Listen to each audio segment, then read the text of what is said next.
Bienvenidos todos y todas en una ocasión más de su podcast Faro Teológico, episodio número 30. En esta ocasión queremos realizar un podcast conmemorativo, un podcast de homenaje a la persona que inició, la persona que pensó, la persona que ideó este proyecto del podcast Faro Teológico y muchísimos más proyectos aquí en la Universidad Luterana Salvadoreña. Y estoy hablando del coordinador de la carrera de la licenciatura en Teología, el maestro Omar Flores. Omar L. Nilsson Flores Salguero inició este podcast con una idea también de realizar una revista con el mismo nombre. Eran prácticamente proyectos hermanos, del cual la revista tiene en estos momentos ya 2 volúmenes. Con este podcast realizamos ya el episodio número 30 para homenajear y celebrar la vida de nuestro compañero, que en paz descanse, Omar Flores. Para eso me acompaña en el estudio de la radio ULS el maestro Roque Regalado, quien es el decano de la Facultad de Teología y Humanidades de la Universidad Luterana Salvadoreña. Bienvenido, maestro. Sean bienvenidos todos a este podcast, un podcast especial, diría yo, porque marca un antes y un después para estos proyectos que nuestro compañero, nuestro colega teólogo Omar Flores soñó, construyó con su entrega, con su conocimiento. El 19 de octubre pues fue llamado a la presencia de Dios o de el Eterno, como él lo llamaba.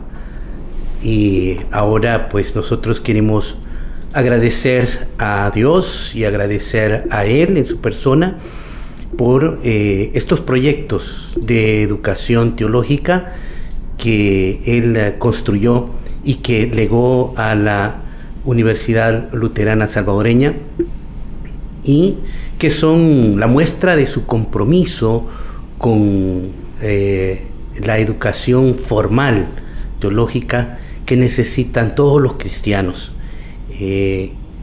Quisiera poner en un contexto de su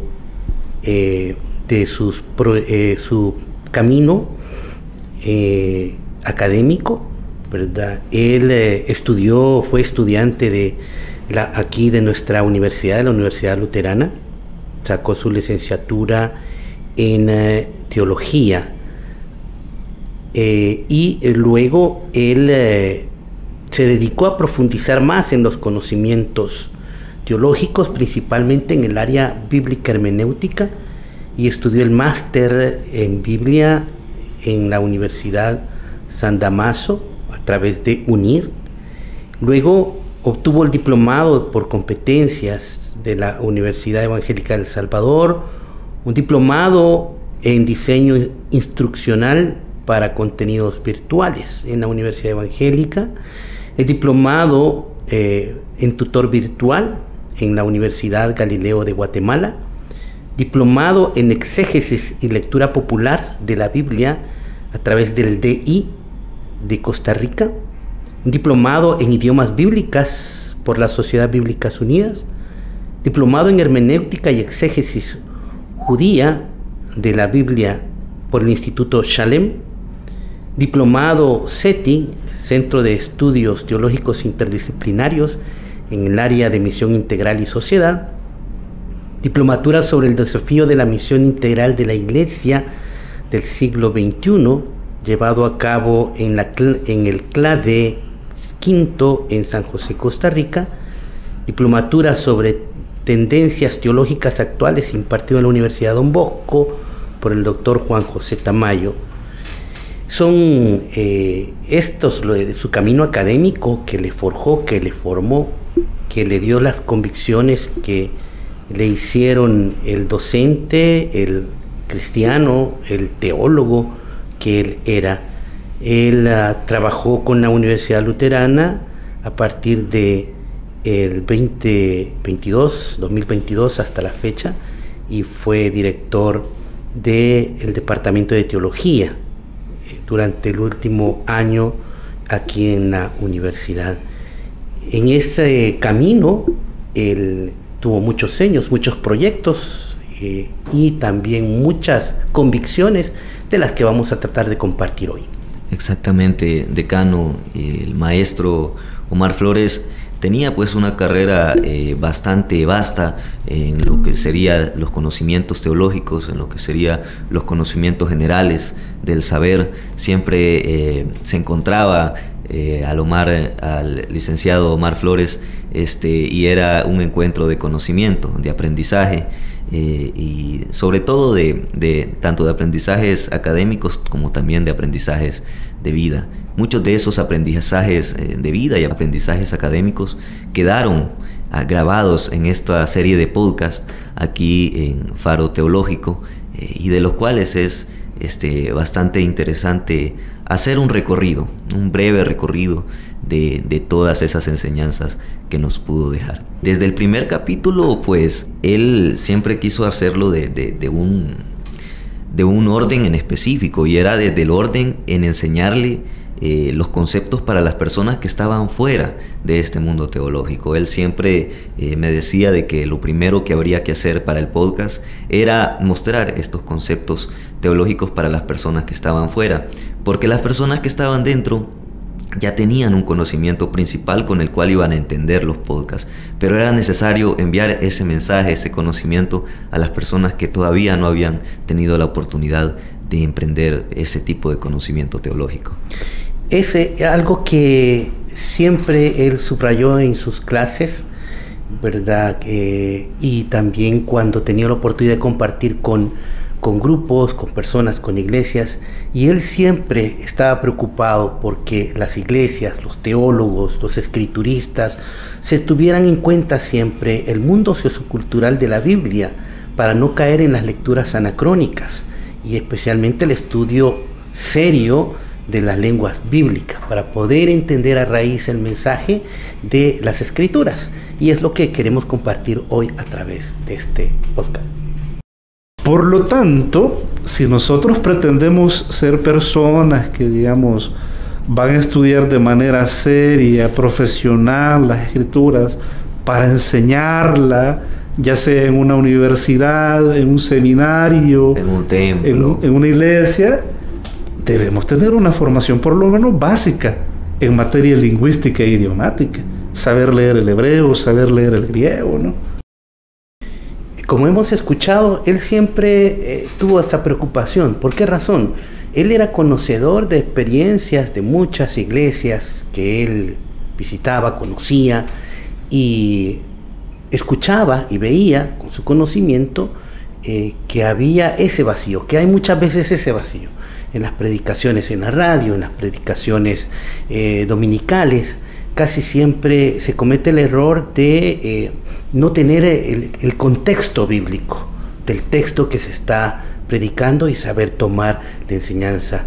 Él lo decía con mucha humildad en este sentido, porque si hay algo que caracterizó mucho al maestro Omar fue la humildad. A pesar de tener ese gran conocimiento, más allá de presumir, de juzgar o condenar, lo que trataba de hacer era educar y reorientar para que se tomaran en cuenta estos vacíos, y no solo para que se tomaran en cuenta, él mismo trabajó el plan de la licenciatura en teología nueva que tenemos en la universidad en este sentido, de que quienes estudiaran tuvieran un saber teológico y aprendieran también un hacer teológico. Así lo explica también en este podcast que escucharemos.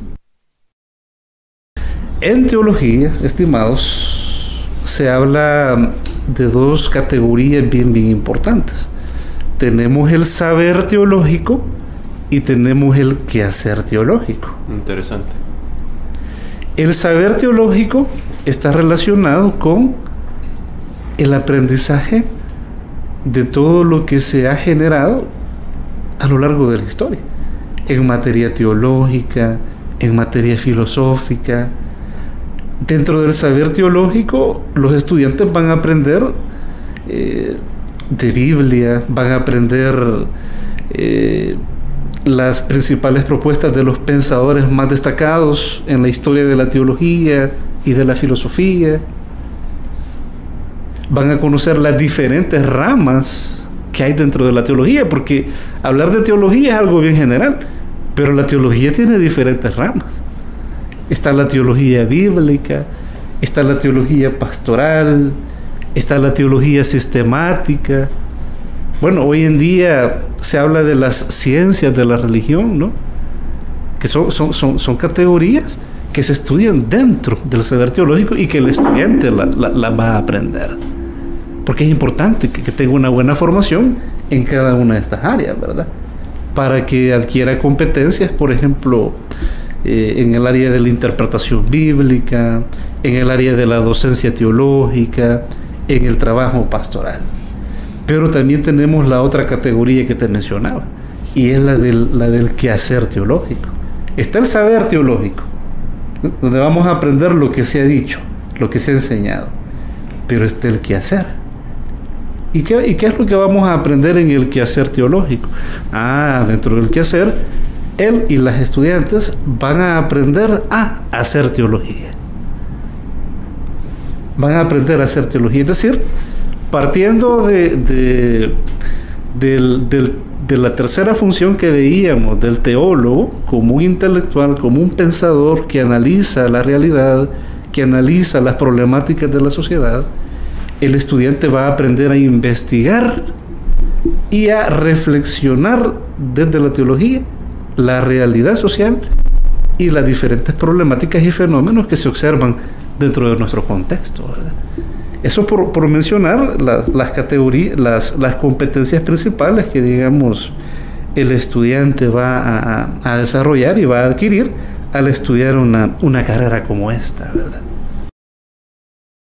Como podemos ver entonces, estos fueron como los ejes, no solo porque él los haya intuido para una carrera como teología y una teología ecuménica como la que impartimos acá en la Universidad Luterana, sino porque él mismo vivía en estos dos ejes, ¿verdad? Siempre vivía reflexionando la realidad, siempre vivía preocupado por tratar de dar un análisis de la realidad a sus estudiantes cuando impartía los textos, reflexionaba los textos, o cuando nos reuníamos, por ejemplo, con él, iniciamos unas reuniones de reflexión teológica. Algunas veces pudimos hacerlo en 2 o 3 ocasiones, tocando un tema específico de la realidad, y él siempre estaba preocupado en esto. Y principalmente porque el cristiano y el teólogo tomara un espacio, una palabra dentro de la sociedad. Él era muy crítico en este sentido. También trataba de orientar a la gente en sus diferentes tradiciones, ¿verdad?, populares. El podcast que vamos a escuchar es un podcast que él retoma la celebración de la Navidad. Y desde la experiencia teológica, él hace una crítica sobre cómo debería realmente ser la vivencia de las tradiciones cristianas, que no pierdan su esencia por el mundo tan comercial en el que estamos. Escuchemos el podcast. Miren, independientemente de si Jesús nació o no en diciembre, ya vimos que no, ¿verdad? Toda la investigación y las fuentes demuestran de que no. No se sabe cuándo nació, pero independientemente de eso, no debemos de permitir que esta época, que es una época bella del año, ¿no?, una época donde la gente siente que reverdece, que se renueva, no debemos de permitir que el mercado y el consumismo lo acapare todo, como lo ha hecho ya en la modernidad, ¿no?, con la tradición esta de una Navidad roja y de Santa Claus, ¿no? ¿Por qué roja? Porque es el color de una marca de bebida azucarada bien famosa, ¿no?, que fue la que popularizó esa imagen de la Navidad en el mundo, con una finalidad consumista. Por eso el antiguo Papá Noel, luego Santa Claus, da regalos que hay que comprar, mercado. No, o sea, que el mercado y el consumismo no acaparen esta época. Que esta sea una época, independientemente estemos o no de acuerdo con la celebración, que sea una época de descanso, que sea una época de compartir en familia, que sea una época de meditación y que sea una época de renovar fuerza, ¿verdad? Aprovechando el descanso que el Estado y las empresas dan, ¿verdad? Entonces hemos escuchado cómo el maestro Omar, en este ejemplo de este podcast sobre la Navidad, es muy claro, ¿verdad? Y hace esta orientación desde las escrituras, desde la teología, que las tradiciones muchas veces se ven envueltas por intereses económicos. Y él invita a los cristianos a romper con ese estilo de vivir la vida cristiana volcada muchas veces a los intereses de la sociedad y no tanto al Evangelio. En el fondo podemos hablar de fidelidad al Evangelio, fidelidad a los valores del Evangelio, impregnarlos en la sociedad para rescatar, ¿verdad?, lo que realmente es cristiano dentro de las tradiciones que la gente tiene. En este sentido también, teológicamente, él tiene muy claro, o hablaba muchas veces, enseñaba, saber leer los signos teológicos. No solo se trata de leer las escrituras por interpretarlas, sino también hay simbología, hay semiótica en los textos, hay figuras concretas que son simbólicas, y la figura por excelencia simbólica es el resucitado, la imagen del resucitado en los evangelios, que de acuerdo a la reflexión del maestro invita a una nueva humanidad. Es una lectura bien interesante en el sentido de que ver la experiencia o interpretar la experiencia de la resurrección como una nueva humanidad es un reto que hace a quienes creemos en la resurrección a tratar de construir esa nueva humanidad desde la experiencia del reino de Dios. Así lo expresaba él en este podcast que escucharemos. El significado de fondo detrás de la imagen del resucitado. Hemos visto la función retórica que la imagen tiene, ¿no? Pero si hemos de hablar de un significado general de fondo, la teología bíblica, la teología del Nuevo Testamento, con la imagen del Jesús resucitado, lo que busca decirnos es que con Jesús ha iniciado una nueva humanidad. O sea, la imagen del resucitado, la imagen de Jesús como el primer resucitado, de manera simbólica significa eso. Con él ha iniciado una nueva humanidad. Una nueva humanidad. Como lo dijo en su momento el profesor y exégeta Juan Mateos, la humanidad nueva, ¿verdad? Y esa nueva humanidad va a depender de cada uno de nosotros el hecho de que siga siendo cada día nueva, ¿verdad? O sea, de nosotros va a depender que la vida de Dios esté siempre presente en la sociedad y entre las personas, ¿verdad? Esa vida de Dios que restaura y esa vida de Dios que vivifica a las personas y a la sociedad en general. Como hemos escuchado, él hace una interpretación muy genuina de la figura del resucitado, ¿verdad? Más allá de que sea un dogma de fe creíble racionalmente, es una experiencia, una vida nueva, pero no es una vida nueva reservada para el final de los tiempos, sino que es una vida nueva que se encarna en la sociedad, que los cristianos de una u otra manera debemos de ser testigos de esa resurrección y ser testigos de ese signo, ese símbolo de la resurrección, símbolo teológico, implica hacer presente el reino de Dios, implica hacer presente los valores cristianos en la sociedad, en la política, en la economía, en el trabajo, en la familia. Entonces hace una interpretación muy encarnada de este signo del Cristo resucitado. En ese sentido también él tuvo la experiencia de estar cercano a nuestros estudiantes. Ayer que tuvimos la conmemoración con la comunidad universitaria, los estudiantes de teología siempre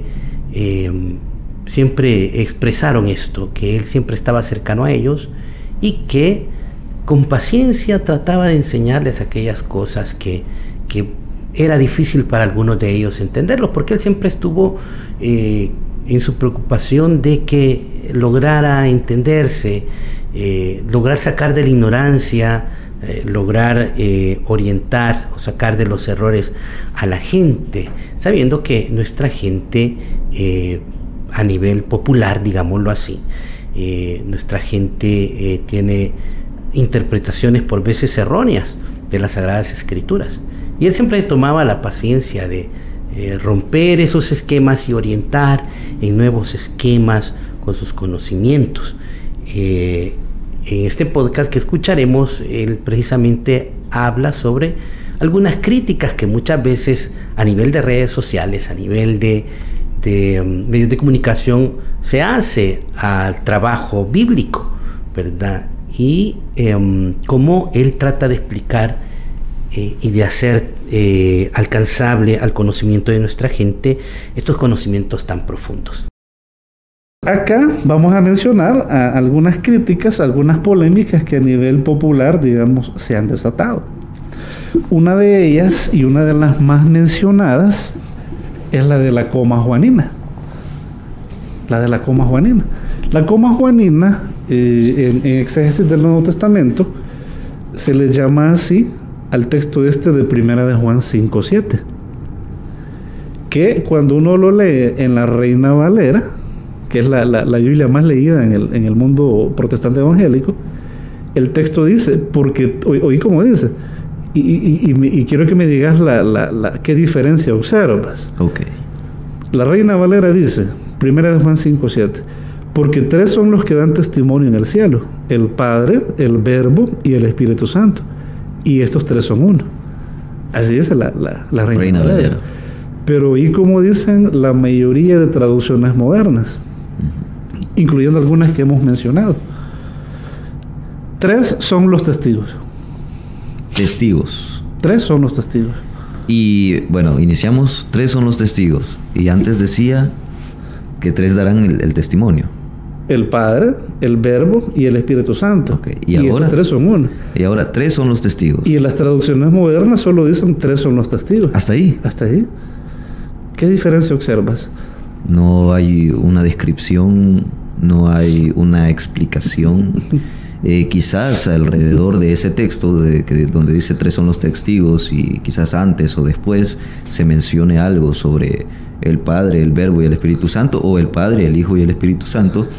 Pero si no lo hay, si no hay una explicación posterior o pre, pues es algo difícil entenderlo. O sea, cualquier lector promedio, Rodrigo, ve la diferencia abismal. Sí. Entre la Reina Valera, que dice, tres son los que dan testimonio, y de ahí menciona la Trinidad, claro, el Padre, el Verbo y el Espíritu Santo. Se lo explica. Y estos tres son uno. Y las traducciones más modernas, que no mencionan la Trinidad, sino que solo dicen tres son los testigos. Hasta ahí. ¿Por qué? Mucha gente, cuando la gente, digamos, no ha tenido la formación bíblica profesional, lo primero que dicen es, me le quitaron a la Biblia. Me quitaron a la Trinidad. Me quitaron a la Trinidad. Esa es la reacción de la gente. Esta traducción no la lean, dicen, porque le han mutilado la palabra. La palabra de Dios. La palabra de Dios. Claro. Le han quitado a la Biblia. Y como este es uno de los versículos que dentro de algunas tradiciones católicas y evangélicas más utilizan para defender el dogma de la Trinidad, frente a los testigos de Jehová, por ejemplo, que no creen en el dogma de la Trinidad. Entonces, ¿cuál es la explicación? ¿Por qué la diferencia? La explicación se debe, Rodrigo, la diferencia se debe, y esto todos aquellos que han estudiado crítica textual lo saben, es de que la Reina Valera, en la parte del Nuevo Testamento, su base textual es el Textus Receptus de Erasmo de Rotterdam. El texto, es decir, el texto griego elaborado por Erasmo de Rotterdam, el humanista del siglo XVI. Y Erasmo de Rotterdam, en su Textus Receptus, para componer ese texto griego, ocupó manuscritos tardíos de los siglos X, XI y XII, donde aparecía en 1 de Juan 5:7 la alusión esta a las tres personas de la Trinidad. Porque ya en los siglos X, XI y XII el dogma de la Trinidad se había popularizado más. Pero, y aquí nos ayuda mucho la crítica textual, a lo largo del siglo XX se vinieron descubriendo toda una serie de manuscritos antiguos, muchos más antiguos que los que ocupó Erasmo. Estamos hablando de manuscritos de los siglos II, III, IV de nuestra era, donde en el texto de 1 de Juan 5:7 no aparece la alusión a estas tres personas, sino que solo aparece el texto breve, que dice: 3 son los testigos, o 3 son los que dan testimonio. Entonces, en crítica textual, Rodrigo y Radio Escuchas, hay una regla que dice: cuando hay variantes como estas, uno debe de quedarse con la más corta y debe de priorizar los manuscritos más antiguos. ¿Por qué? Porque los manuscritos más antiguos, en teoría, están más cercanos al pensamiento y a la forma original del texto. Entonces, las traducciones modernas, en este caso, lo que han hecho es optar por la variante que aparece en los manuscritos de los siglos II, III y IV, donde no se alude a las tres personas de la Trinidad. Es decir, que aunque dé la percepción de que sea una interpretación moderna, realmente es más ortodoxa de lo que pensamos. Sí, porque es parte del criterio de que se deben de priorizar los manuscritos más antiguos y la forma más breve del texto, donde todavía no se le ha incorporado el elemento dogmático, ¿verdad? Claro. El elemento esa es como una de las muchas polémicas que hay. Bien, hemos visto entonces cómo él sabe todo ese conocimiento tan profundo, hacerlo alcanzable a la gente para que logre comprender estos malos entendidos que muchas veces popularmente se dan, ¿verdad? Esto es como una pequeña ventana de todo lo que el licenciado Omar pudo compartir con tanta gente en la cátedra, con tanta gente en los apoyos que hacía a iglesias, organizaciones y comunidades. Entonces, Rodrigo, ha sido una experiencia muy interesante, principalmente este proyecto de Faro Teológico, donde tú estuviste muy cerca. Sí, es que prácticamente el maestro Omar Flores inició, ¿verdad?, realizando este tipo de reflexiones, compartir conocimientos en los primeros capítulos, viniendo él, pero él tenía muy claro de que el espacio era un espacio que tenía muchas posibilidades para explotarse y para traer a pensadores, a pensadoras hacia aquí, a la cabina de Radio ULS. El maestro Omar Flores tenía esa visión de crear el espacio en donde la tertulia, en donde el compartir conocimientos fuese real, ¿verdad? En donde invitar a personas profesionales en los temas en los que se iban eligiendo fuese real, ¿verdad? Y siempre al final de los podcasts había un pequeño espacio en el cual, fuera de micrófonos, reflexionábamos, ¿verdad?, acerca ya de lo que fue el tema en general, y siempre había pues ese momento bastante íntimo, bastante especial entre los invitados, mi persona y el maestro Omar Flores. El maestro Omar Flores sin duda no veía el trabajo como algo que se tenía que llegar a hacer y se tenía que terminar y chao, sino que el maestro Omar Flores, al menos como yo siempre lo sentí, veía el trabajo como una relación social, como un espacio en el cual se desarrolla esa característica humana del trabajar en equipo. Así es. Nos deja un gran legado que desde la Facultad de Teología y la carrera pues trataremos de dar continuidad, ¿verdad? Porque al final el trabajo que él ha hecho, que queda en manos de nuestra universidad luterana, son proyectos de la universidad que él soñó, que él creó, y que ahora la universidad en agradecimiento también retoma para darle continuidad y para hacer florecer aquello que él ha dejado como en una semilla.